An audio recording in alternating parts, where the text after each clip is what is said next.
दोस्तों, कैसे हैं आप? This is Bhavnapuri. So welcome to my YouTube channel. So दोस्तों, आज हम बात करेंगे चैप्टर नंबर 6 मॉलिक्यूलर, जो बेसिस है इनहेरिटेंस का, जो 12th स्टैंडर्ड का चैप्टर नंबर 6 है। सो बेसिकली जो आपका चैप्टर नंबर 6 है, इसमें हम बेसिकली बात किसके बारे में कर रहे हैं भाई? डीएनए और आरएनए के बारे में। ठीक है, तो जो डीएनए है यानी कि डीऑक्सीराइबोन्यूक्लिक एसिड और आरएनए यानी कि राइबोन्यूक्लिक एसिड, किसी भी ऑर्गेनिज्म के अंदर जो एनिमल्स है जिसके बारे में हम बात कर रहे हैं, उनका जो जेनेटिक मटेरियल होता है, मतलब कोई भी एक ऐसा सीक्वेंस जो कि पेरेंट से इंफॉर्मेशन को नेक्स्ट जनरेशन तक लेकर जाएगा, वो क्या है? DNA, right. बट कुछ ऑर्गेनिजम्स ऐसे भी मिलेंगे आपको जिनका जेनेटिक मटेरियल आरएनए होता है, तो उसमें आप वायरस के बारे में बात कर सकते हैं। कुछ वायरसेस है जैसे कि रेट्रोवायरस, उनके पास as a genetic material RNA ही प्रेजेंट होता है। ठीक है भाई, तो इनकी एक्सपेंडेड फॉर्म आपको पता होना चाहिए। और ये है क्या? These are nucleic acids. तो कई बार बच्चों से क्वेश्चन पूछा जाता है कि दो न्यूक्लिक एसिड के एग्जांपल दो, तो पता नहीं क्या सोचना शुरू कर देते हैं भाई।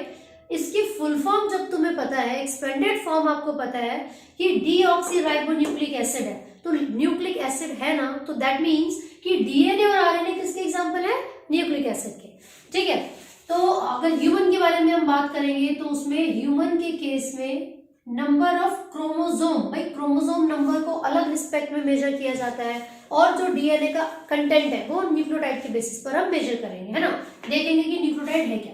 तो ह्यूमन के केस में 46 क्रोमोसोम्स प्रेजेंट होते हैं इन डिप्लॉइड सेल्स। डिप्लॉइड सेल्स, ठीक है भाई। तो हैप्लॉइड सेल्स में कितने हो गए? 23 हो गए। अब इसी के साथ साथ मैं बेस पेयर के बारे में बात करूं कि ह्यूमन की बॉडी में हैप्लॉइड या डिप्लॉइड कंटेंट में कितना अमाउंट है, कितने नंबर ऑफ बेस पेयर है। तो भाई अगर मैं डिप्लॉइड कंडीशन के बारे में बात कर रही हूँ तो इट विल बी 6.6 इंटू 10 की पावर 9 बेस पेयर। और अगर हैप्लॉइड कंटेंट के बारे में बात करूंगी तो हैप्लॉइड का मतलब हाफ होता है, तो यहाँ पर 3.3 इंटू 10 की पावर 9 बेस पेयर आपके आ जाएंगे। ठीक है भाई, तो नंबर ऑफ क्रोमोसोम्स हमने देखे 46 होते हैं डिप्लॉइड, और जो यहाँ पर बेस पेयर है वो है 6.6 इंटू 10 की पावर 9 बेस पेयर। ठीक है, वैसे ही आपके एनसीईआरटी में इकोलाई बैक्टीरिया के बारे में भी बात है, जिसका लगभग 4.6 इंटू 10 की पावर 6 बेस पेयर होता है कंटेंट, है ना, तो आपको ये पता होना चाहिए। चलिए, अब जो ये डीएनए है यानी कि डीऑक्सीराइबोन्यूक्लिक एसिड या जो आरएनए है ना, बेसिकली हम क्या बोलते हैं कि जो जेनेटिक मटेरियल है, जो इनहेरिटेंस को मतलब मॉडरेट या कंट्रोल करने का काम कर रहे हैं, वो डीएनए। तो आपको सबसे पहले डीएनए के स्ट्रक्चर के बारे में पता होना चाहिए। ठीक है भाई, अब ये जो डीएनए है यानी कि डीऑक्सीराइबोन्यूक्लिक एसिड, ठीक है, तो इसके केस में यहाँ पर न्यूक्लिक एसिड, तो इसके केस में अगर स्ट्रक्चर के बारे में हम बात करेंगे तो इसका स्ट्रक्चर कैसा होता है? हमारे पास एक पेंटोज शुगर प्रेजेंट है। पेंटोज का मतलब है 5 कार्बन की शुगर है। ठीक है, जो 5 कार्बन की शुगर हमारे पास प्रेजेंट है, ये किसी न किसी चीज से तो जुड़ी होगी। ये किससे जुड़ी है? फॉस्फेट ग्रुप से जुड़ी है। किससे? फॉस्फेट ग्रुप से जुड़ी है। साथ साथ इसके पास प्रेजेंट होते हैं नाइट्रोजन बेसिस। नाइट्रोजन बेसिस, तो भाई ये नाइट्रोजन बेसिस है क्या, है ना, ये फॉस्फेट ग्रुप किसके साथ कौन सा बॉन्ड बना रहा है, तो ये सब भी पता होना जरूरी है। तो चलिए मैं आपको सबसे पहले एक इंपॉर्टेंट चीज बता दूं कि डीएनए के पास 2 स्ट्रैंड्स हैं। ये एक स्ट्रैंड है यानी कि थ्रेड लाइक स्ट्रक्चर, ये दूसरा स्ट्रैंड है। तो हमने बोला डीएनए डबल स्ट्रैंडेड होता है, यानी कि डीएनए के पास 2 स्ट्रैंड्स है तो फिर वो डबल स्ट्रैंडेड होता है। अगर मैं इसको, तो भी वाइंडिंग हो रखी है यानी कि हेलिकल के फॉर्म में प्रेजेंट है, अगर मैं इसको ऐसे करके दिखाऊं तो हमारे पास डीएनए के 2 स्ट्रैंड्स हो गए। इन्हीं स्ट्रैंड्स को मैंने ऐसे करके हॉरिजॉन्टल में आपको दिखाया। अब ये जो एक डीएनए का स्ट्रैंड है और ये जो दूसरा डीएनए का स्ट्रैंड है, ये दोनों बने किस चीज से मिलके, वो भी तो पता होना चाहिए। तो ये जो डीएनए का स्ट्रैंड है भाई, ये यहाँ पर आपको एक pentose sugar phosphate, pentose sugar phosphate, यानी कि जो बैकबोन है किसी भी एक डीएनए की, वो शुगर फॉस्फेट से मिलकर बनी हुई है। और यहाँ पर कुछ स्ट्रक्चर्स होते हैं, हैंगिंग स्ट्रक्चर्स, ठीक है, जो कि एक दूसरे के साथ बाइंड करेंगे, क्योंकि दूसरा जो स्ट्रैंड है डीएनए का, उसके पास भी कुछ हैंगिंग स्ट्रक्चर है जो आपस में आके जुड़ते हैं और ये डबल स्ट्रैंडेड डीएनए बन जाता है। ठीक है, तो ये जो हैंगिंग स्ट्रक्चर्स अंदर की तरफ मैं बना रही हूँ, ये सब क्या है? These are nitrogen bases. ये जो हैंगिंग स्ट्रक्चर हमने अंदर की तरफ बनाए हैं वो क्या है? Nitrogen bases. तो भाई ये जो नाइट्रोजन बेसिस हमारे पास है वो क्या है और कितने तरीके के होते हैं? देखिए, nitrogen bases are of 2 types. जो नाइट्रोजन बेसिस है वो दो तरीके के हैं, purine and pyrimidine। Purine and pyrimidine। तो बेसिकली इनमें क्या डिफरेंस है, प्यूरीन में कौन कौन से नाइट्रोजन बेसिस आएंगे और pyrimidine में कौन कौन से नाइट्रोजन बेसिस आएंगे। आप देखोगे ये हमेशा डबल रिंग लाइक स्ट्रक्चर की फॉर्मेशन करते हैं। जो प्यूरीन है उसमें हमेशा डबल रिंग लाइक स्ट्रक्चर की फॉर्मेशन होगी, जबकि pyrimidine में सिंगल रिंग बनती है। यहाँ पर आप Ag के बारे में पढ़ते हो, Ag, और pyrimidine में आता है कट। ये याद करने का तरीका है, Ag और कट, ठीक है भाई। तो यहाँ पर प्यूरीन में Ag और pyrimidine में कट। A का मतलब यहाँ पर है एडेनिन, ठीक है। यहाँ पर G का मतलब है ग्वानिन, C का मतलब है साइटोसिन, ठीक है भाई। U का मतलब है यूरेसिल और T का मतलब है थाइमीन। तो यहाँ पर जो प्यूरीन और pyrimidine है, these are nitrogen bases, Ag और कट। याद करने का तरीका है Ag कट, ठीक है। तो बेसिकली आप ये देखोगे एक प्यूरीन एक pyrimidine के साथ मिलकर बॉन्ड बनाता है ना। तो किसी भी डीएनए के स्ट्रक्चर में, डबल हेलिकल डीएनए में जो एक नाइट्रोजन बेस है, मान लीजिए ये एक डीएनए है और ये दूसरा डीएनए, यहाँ पर एक नाइट्रोजन बेस है ए, तो ए का कॉम्प्लीमेंट्री हमेशा टी होगा। यहाँ पर दूसरा नाइट्रोजन बेस है जी, तो इसका कॉम्प्लीमेंट्री हमेशा सी होगा। अब ये कौन से बॉन्ड बनाते हैं, ये कैसे आपस में जुड़ते हैं, वो भी जानना जरूरी है। तो ये जो मैंने आपको एक न्यूक्लियोटाइड का सीक्वेंस दिखाया है, तो भाई देखो यहाँ पर एक शुगर है, ये फॉस्फेट, शुगर, फॉस्फेट, शुगर, ये एक बैकबोन है डीएनए की। यहाँ पर जो हैंगिंग स्ट्रक्चर आपको नजर आ रहा है वो है नाइट्रोजन बेसिस। अब शुगर और फॉस्फेट के बीच में जो बॉन्ड है वो ईस्टर बॉन्ड है। कौन सा बॉन्ड है, ईस्टर बॉन्ड है। लेकिन हर एक फॉस्फेट दोनों साइड से शुगर के साथ बॉन्ड बना रही है, मतलब एक ईस्टर बॉन्ड यहाँ पर है तो दूसरा बॉन्ड यहाँ पर है, तो ये दोनों कलेक्टिवली कहलाते हैं फॉस्फोडाइस्टर बॉन्ड। फॉस्फोडाइस्टर बॉन्ड, तो क्योंकि एक फॉस्फेट दो शुगर्स के साथ जुड़कर बॉन्ड बनाती है, मतलब दो ईस्टर बॉन्ड बनेंगे, so it is called phosphodiester bond, है ना। बिल्कुल वैसे ही एक शुगर और एक नाइट्रोजन बेस के बीच में भी बॉन्ड बना हुआ है, इसको कहते हैं N glycosidic linkage. N glycosidic linkage, ठीक है भाई। इन दोनों बॉन्ड्स के बारे में आपको पता होना चाहिए। दिस इज ईस्टर बॉन्ड और ये दोनों मिलकर फॉस्फोडाइस्टर, और शुगर और नाइट्रोजन बेस के बीच का बॉन्ड क्या है, एन ग्लाइकोसिडिक लिंकेज, ठीक है। तो यहाँ पर क्या हम बात कर रहे हैं, डबल स्ट्रैंडेड डीएनए बन गया। डबल स्ट्रैंडेड डीएनए में नाइट्रोजन बेसिस प्रेजेंट है जो कि एक दूसरे के साथ जुड़े हुए हैं, और वो कौन से बॉन्ड से जुड़े हुए हैं आपको पता होना चाहिए। चलिए, तो ये एक बैकबोन बन चुके हैं। तो डीएनए और आरएनए के भी, उनके बीच में भी कोई ना कोई डिफरेंस होगा। तो बेसिकली अगर मैं बात करूं तो ध्यान से देखिए, डीएनए के पास ये जो न्यूक्लियोटाइड है पूरा का पूरा, किसको कहते हैं nucleotide, sugar, phosphate plus nitrogen bases. जब भी एक शुगर, एक फॉस्फेट और नाइट्रोजन बेसिस आपस में जुड़ेंगे तो वो मिलकर एक न्यूक्लियोटाइड बनाते हैं, और यहाँ पर बहुत सारे ऐसे न्यूक्लियोटाइड्स आपस में जुड़े हुए हैं, तो इसलिए हम कहते हैं DNA is a polynucleotide chain, क्योंकि बहुत सारे न्यूक्लियोटाइड से मिलकर वो बनी हुई है। तो यहाँ पर जो नाइट्रोजन बेसिस है ATGC, ये सारे न्यूक्लियोटाइड्स हैं जो कि डीएनए में मिलेंगे। तो भाई आरएनए में क्या डिफरेंस हुआ, देखिए सबसे पहला डिफरेंस, आरएनए में थायमीन नहीं मिलता। आरएनए में थायमीन नहीं मिलेगा, उसकी जगह पर यूरेसिल मिलेगा, ठीक है। तो यहाँ पर डीएनए में ATGC था, लेकिन आरएनए में AUGC, सबसे पहला डिफरेंस।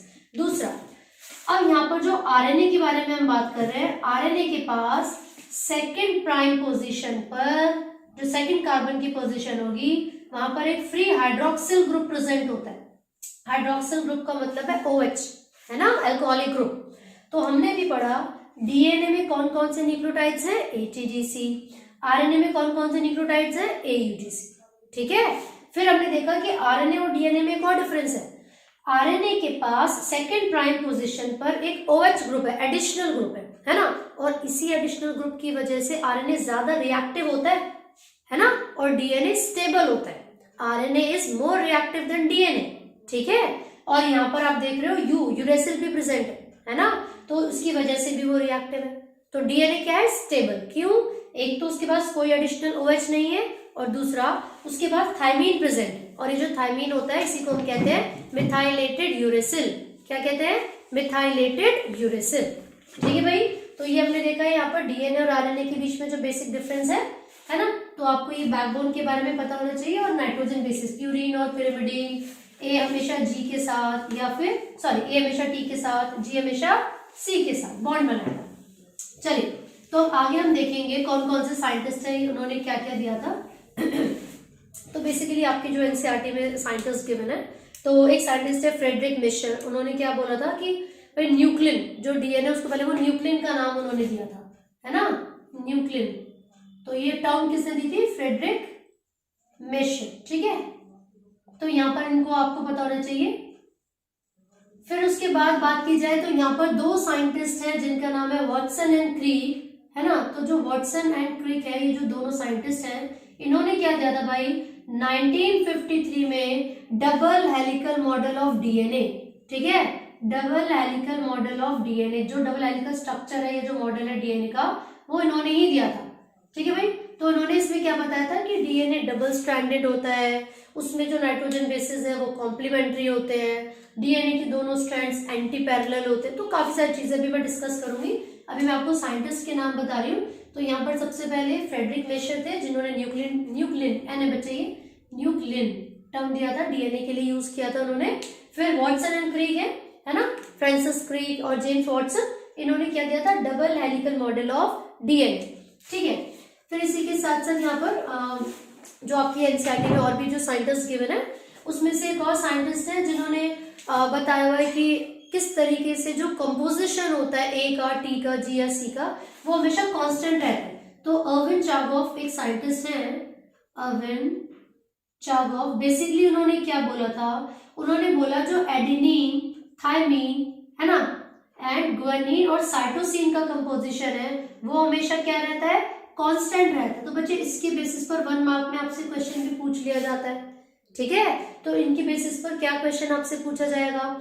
बोल देंगे कि अगर किसी डबल स्ट्रैंडेड डीएनए में एडेनिन का जो अमाउंट है, एडेनिन का जो कंसेंट्रेशन है वो 20% है, तो ये बताइए साइटोसिन का अमाउंट कितना होगा, ठीक है। तो आपसे पूछेंगे एडेनिन का अगर 20% है तो साइटोसिन का कितना होगा। तो सिंपल सी बात है, एडेनिन हमेशा थायमीन के साथ बॉन्ड बनाता है, तो जितना अमाउंट एडेनिन का होगा उतना ही थायमीन का होगा। तो भैया A is equal to T is equal to 20% हो गया, वो भी सही है भाई। तो एडेनिन अगर 20% है तो थायमीन भी 20%, टोटल कितना हो गया? 40%। तो जब 100% में से आप 40% माइनस करोगे तो आपका 60% आंसर आएगा, सही है। अब बोला जा रहा है कि साइटोसिन को बताइए कितने परसेंट होगा। तो भाई जितना गुआनिन है उतना ही तो साइटोसिन है, तो दोनों को मिलाकर 60% होगा, ठीक है। दोनों एक दूसरे के इक्वल होते हैं, मैंने 2C रख लिया इसको, क्योंकि G C के बराबर होता है। तो C प्लस C कितना हो गया? 2C। तो हमारे पास साइटोसिन का जो अमाउंट है वो कितना परसेंट आ गया? 30%, ठीक है। इस तरीके से आपको किसी भी नाइट्रोजन बेस की वैल्यू दे दी जाएगी और आपसे पूछा जाएगा भाई दूसरे नाइट्रोजन बेस का अमाउंट कितना है, मतलब कितने परसेंट में वो एक डीएनए के अंदर अवेलेबल होगा, है ना। तो यहाँ पर फ्रेडरिक मिशर ने न्यूक्लियन टर्म दी थी जो कि डीएनए के लिए उन्होंने यूज किया था। वाटसन एंड क्रिक ने 1953 में डबल हेलिकल जो मॉडल है डीएनए का, डबल हेलिकल स्ट्रक्चर जो था डीएनए को, उसको दिया था।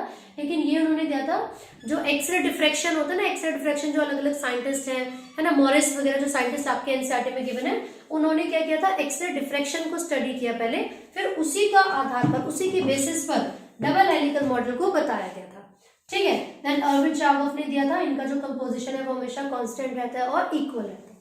क्लियर है भाई। अब हम बात करेंगे डबल हेलिकल डीएनए के बारे में, जो डीएनए है उसके बारे में, उसके स्ट्रक्चर्स के, कैरेक्टरिस्टिक्स ऑफ डीएनए। मैंने ये नहीं बोला कि कैरेक्टरिस्टिक्स ऑफ जेनेटिक मटेरियल, मैंने बोला है कैरेक्टरिस्टिक्स ऑफ डीएनए, ठीक है भाई। तो हम क्या पढ़ रहे हैं अब? Characteristics of DNA. यहाँ पर हम बात करें डीएनए के बारे में, तो चलिए फटाफट से हम बात करते हैं। तो वाटसन एंड क्रिक ने बताया था कि डीएनए में 2 स्ट्रैंड्स हैं, तो यहाँ पर ये एक स्ट्रैंड मैंने बनाया और ये है दूसरा स्ट्रैंड, सही है। डीएनए में कौन कौन से फीचर्स है, मैं यहाँ पर बहुत ही शॉर्ट में आपको समझा रही हूँ ताकि आपको पॉइंट वाइज समझ में आ जाए। पहला पॉइंट, डबल स्ट्रैंडेड होते हैं, ये तो उन्होंने डबल हेलिकल में ही बताया था। तो जो डबल स्ट्रैंडेड डीएनए है, डबल स्ट्रैंडेड है ना, जो डीएनए है वो कैसे होते हैं? Anti parallel. भाई एंटी पैरेलल का मतलब है कि अगर डीएनए का एक स्ट्रैंड 5 प्राइम से 3 प्राइम के डायरेक्शन में जाएगा तो दूसरा 3 to 5 के डायरेक्शन, मान लीजिए ये हमने 5 से किधर जा रहा है 3 प्राइम, तो दूसरा 3 प्राइम के डायरेक्शन से 5 प्राइम के डायरेक्शन में जाए। So this is called anti parallel.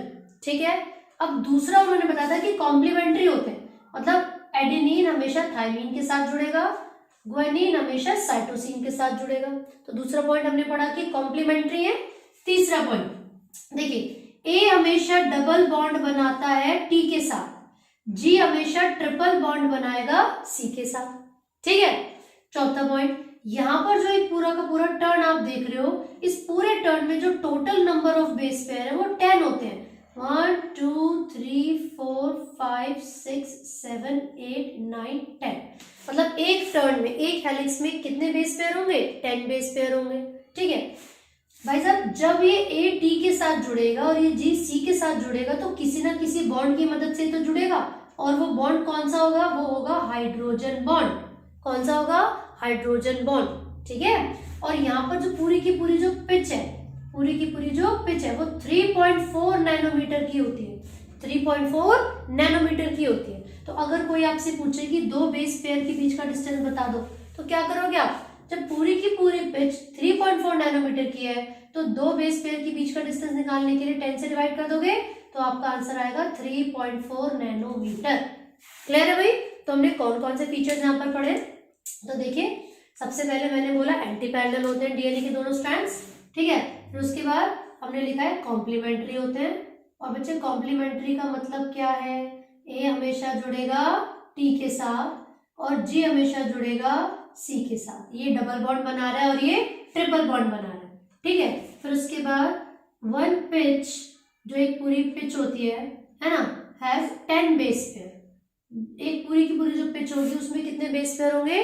10 base pair. And और उसकी पूरी जो पिच है, जो लेंथ है उसकी, वो कितनी है? पिच की जो लेंथ है भाई वो कितनी बताई मैंने अभी? 3.4 नैनोमीटर। ठीक है, नेक्स्ट पॉइंट, ये जो आपस में बॉन्ड बना रहे हैं, ए कंबाइंस, या फिर मैं बोल सकती हूँ A and T R joined with hydrogen bond. कौन से बॉन्ड के साथ ये आपस में जुड़े हुए हैं? हाइड्रोजन बॉन्ड के साथ। और ये जो हाइड्रोजन बॉन्ड है भाई, वो क्या काम करवा रहे हैं? क्या जरूरत है हाइड्रोजन बॉन्ड की? वो स्टेबिलिटी प्रोवाइड करवा रहे हैं ताकि आसानी से ये मूव हो सके, टर्न ले सके।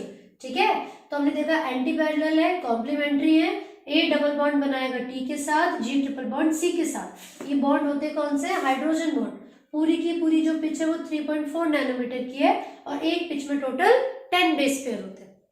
क्लियर है? तो ये हमने कुछ फीचर्स पढ़े हैं double helical structure of DNA के, जो कि वॉटसन एंड क्रीक ने 1953 में बताया था, है ना। और पूरे के पूरे यही फीचर्स है जो कि मैंने आपको समझाया। इसके बाद जो फ्रांसिस क्रीक के बच्चे, उन्होंने दिया था सेंट्रल डॉगमा। जो फ्रांसिस क्रीक है उन्होंने दिया था सेंट्रल डॉगमा। अब उन्होंने क्या बताया तो देखते हैं। यहाँ पर हम सबसे पहले लिख रहे हैं फ्रांसिस क्रीक, ये वो साइंटिस्ट है जिन्होंने सेंट्रल डॉगमा दिया था। क्या दिया था? Central dogma. अभी सेंट्रल डॉगमा है क्या? ऐसा कहा जाता है, मतलब फ्रांसिस क्रीक ने ये बताया था कि हमारी बॉडी में होने वाले जितने भी रिएक्शंस हैं वो सब डीएनए के ऊपर, डीएनए की मदद से होंगे, या फिर बोलेंगे कि वो जरूरी है ताकि हम अपनी लाइफ को सस्टेन कर सकें। उन्हीं में से कुछ जो स्टेप्स हमारी बॉडी में होते हैं वो ये कि डीएनए सबसे पहले क्या करता है? रेप्लिकेशन करता है, यानी कि डीएनए अपनी मल्टीपल कॉपीज बनाएगा हर एक सेल में। रेप्लिकेशन का मतलब क्या होता है?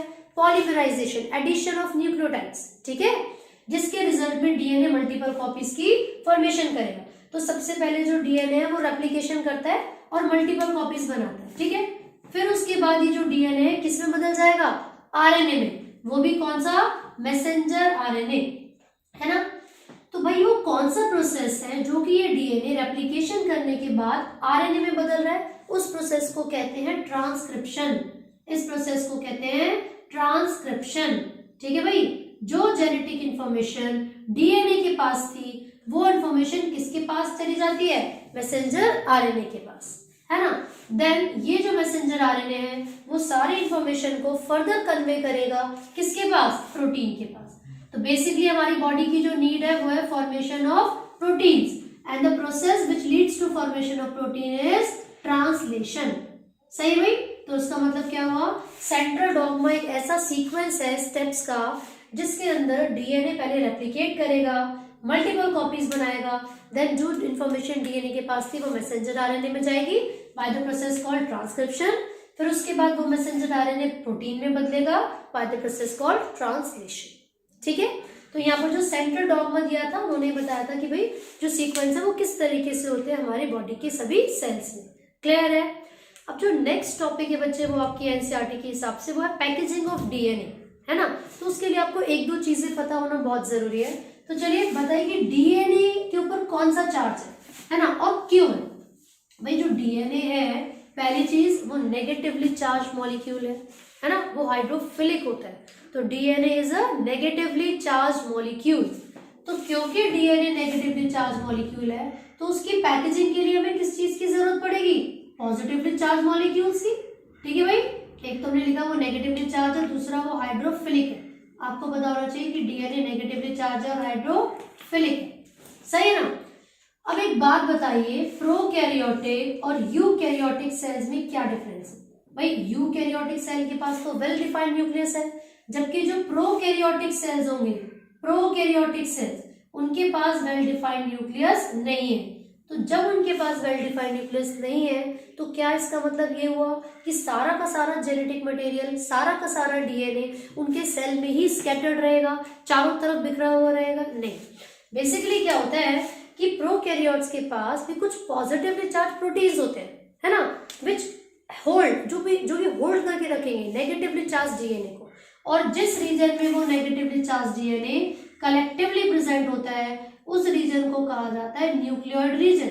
ठीक है भाई, तो जहां पर डीएनए को होल्ड करके रखा जाएगा उसको हम बोलेंगे न्यूक्लियोइड रीजन। बट ये किसके केस की हम बात कर रहे हैं, प्रोकैरियोट्स, तो यहाँ पर उस रीजन को हम बोलते हैं न्यूक्लियोइड रीजन। ठीक है भाई, जहां पर नेगेटिवली चार्ज डीएनए को होल्ड करके रखते हैं पॉजिटिवली चार्ज प्रोटीन्स। ये तो हो गई प्रोकैरियोट्स की बात। लेकिन यूकैरियोट के केस में देखिए, मैं यूकैरियोट का एक यहाँ पर स्ट्रक्चर बना रही हूँ। ये यूकैरियोटिक कोई सेल है तो उसके पास क्या प्रेजेंट है भाई, न्यूक्लियस।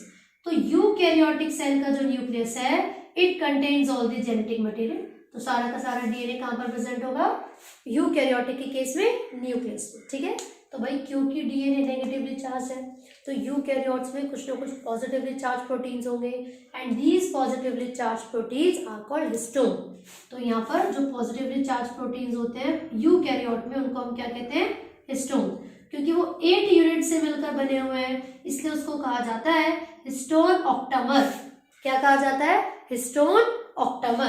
तो देखिए हम यहाँ पर एक स्ट्रक्चर बना रहे हैं, ये हिस्टोन की यूनिट्स हैं। ठीक है, जैसे 3D स्ट्रक्चर होता है, आगे आपको 4 यूनिट्स नजर आएंगी और ये पीछे की 4 यूनिट्स ऐसे, है ना। तो यहाँ पर ये हो गई हिस्टोन ऑक्टामर, यानी कि हिस्टोन की चारों यूनिट्स यहाँ पर प्रेजेंट है। तो हिस्टोन बेसिकली क्या है, पॉजिटिवली चार्ज। ऐसा क्या है उसके पास जो वो पॉजिटिवली चार्ज है, amino acids, basic amino acids, जैसे कि लाइसिन और आर्जिनिन। लाइसिन एंड आर्जिनिन कुछ ऐसे अमीनो एसिड्स है विच आर बेसिक, यानी कि पॉजिटिव चार्ज को बहुत ज्यादा कैरी करते हैं वो। तो इन्हीं की ज्यादा नंबर होने की वजह से जो हिस्टोन ऑक्टामर है वो पॉजिटिवली चार्ज है।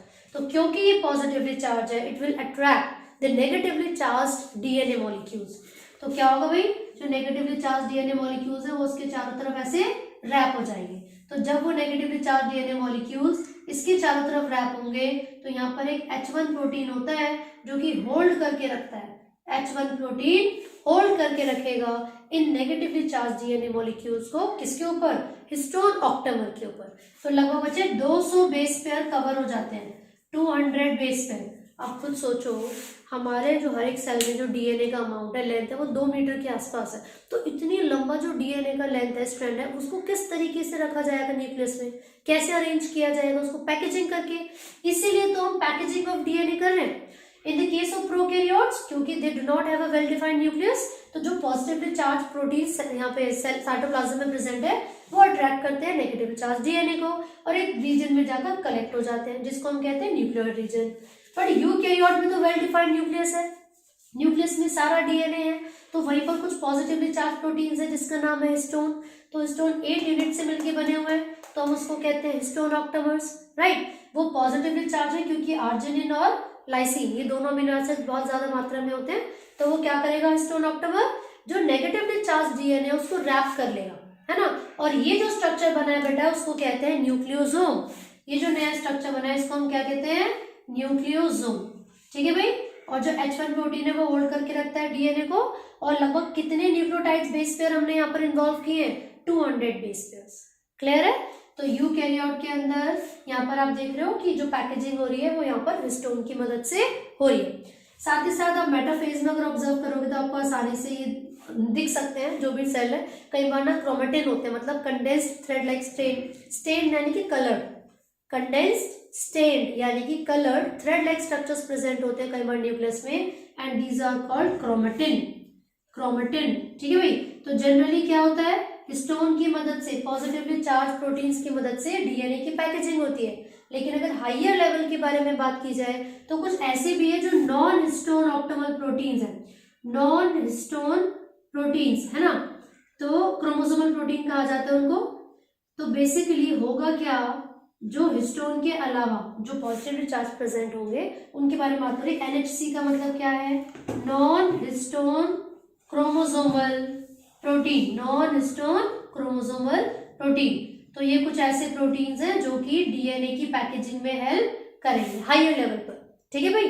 तो जो क्रोमेटिन्स है जिसके बारे में मैं बात कर रही हूँ कि स्टेन्ड थ्रेड लाइक स्ट्रक्चर जो कि हमारे न्यूक्लियस में है, तो हम यहाँ पे लिख रहे हैं stained thread like structures, stained thread like structures, condensed structures होते हैं, ठीक है, कंडेंस्ड स्ट्रक्चर्स, उनको हम क्या कहते हैं, क्रोमेटिन। तो इनकी भी पैकेजिंग जब की जाती है हायर लेवल पर तो नॉन हिस्टोन क्रोमोसोमल प्रोटीन की मदद से होती है। ठीक है।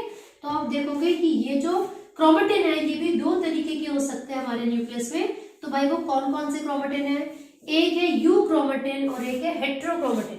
तो कई बार ये क्वेश्चन आपसे पूछ लिया जाता है कौन कौन से क्रोमेटिन है, यू क्रोमेटिन एंड हेट्रोक्रोमेटिन। तो देखिए क्या डिफरेंस है इन दोनों में। तो भाई जो यू क्रोमेटिन है वो हमारे पूरे जो न्यूक्लियस है उसमें स्कैटर्ड होता है, और जो हेट्रोक्रोमेटिन है वो बेसिकली प्रेजेंट होगा एट द पेरिफेरी, ठीक है, किनारे पर प्रेजेंट होता है न्यूक्लियस के। तो जो यू क्रोमेटिन है वो क्या है, पूरे के पूरे न्यूक्लियस में स्कैटर्ड है। तो सबसे पहला पॉइंट हो गया स्कैटर्ड, ठीक है ना। फिर उसके बाद देखोगे लाइटली स्टेन्ड होता है, ये लाइटली स्टेन्ड, ठीक है, और बहुत ही हल्के तरीके से, ये ज्यादा कंडेंस नहीं होता, लूजली पैक्ड होता है। तो यहाँ पर लिखा है लूजली पैक्ड। और साथ साथ जो सबसे इंपॉर्टेंट पॉइंट है इसके बारे में वो ये है ट्रांसक्रिप्शनली एक्टिव होता है, मतलब ये पार्टिसिपेट करेगा ट्रांसक्रिप्शन के प्रोसेस में, यानी कि ट्रांसक्रिप्शनली एक्टिव होता है। जबकि इसी का ऑपोजिट होता है heterochromatin, this is an heterochromatin. इसमें क्या होगा, यहाँ पर ये स्कैटर्ड नहीं होते हैं, पेरिफेरी यानी कि किनारे पर प्रेजेंट होते हैं, ठीक है। ये डार्कली स्टेन्ड होते हैं, डार्कली स्टेन्ड होंगे। ये कॉम्पैक्टली पैक्ड होते हैं, कॉम्पैक्टली अरेंज्ड या फिर कॉम्पैक्टली पैक्ड, और ये ट्रांसक्रिप्शनली इनएक्टिव होते हैं, ठीक है भाई। तो यहाँ पर आपने देखा न्यूक्लियस के अंदर दो तरीके के क्रोमेटिन प्रेजेंट है, यू क्रोमेटिन और हेट्रोक्रोमेटिन। जो यू क्रोमेटिन है वो लाइटली स्टेन्ड है और कहाँ पर है, स्कैटर्ड है। जबकि जो हेट्रोक्रोमेटिन है वो क्या है, पेरिफेरी पर प्रेजेंट है, डार्कली स्टेन्ड है। तो यहाँ पर डार्क डार्क प्रेजेंट होंगे, तो ये हेट्रोक्रोमेटिन है। तो जो सेंटर में से स्कैटर्ड है इधर उधर वो सब क्या है, यू क्रोमेटिन। क्लियर है। तो बेसिकली हमने डीएनए के स्ट्रक्चर के बारे में पढ़ा, अलग अलग साइंटिस्ट के बारे में पढ़ा, और उसके साथ हमने यहाँ पर देखा है कि पैकेजिंग ऑफ डीएनए कैसे की जाती है और सेंट्रल डॉग्मा, ठीक है। तो आई होप आपको ये चैप्टर समझ में आया। अगर कोई भी डाउट है तो आप कमेंट कर सकते हैं, and do not forget to like, share and subscribe. Thank you.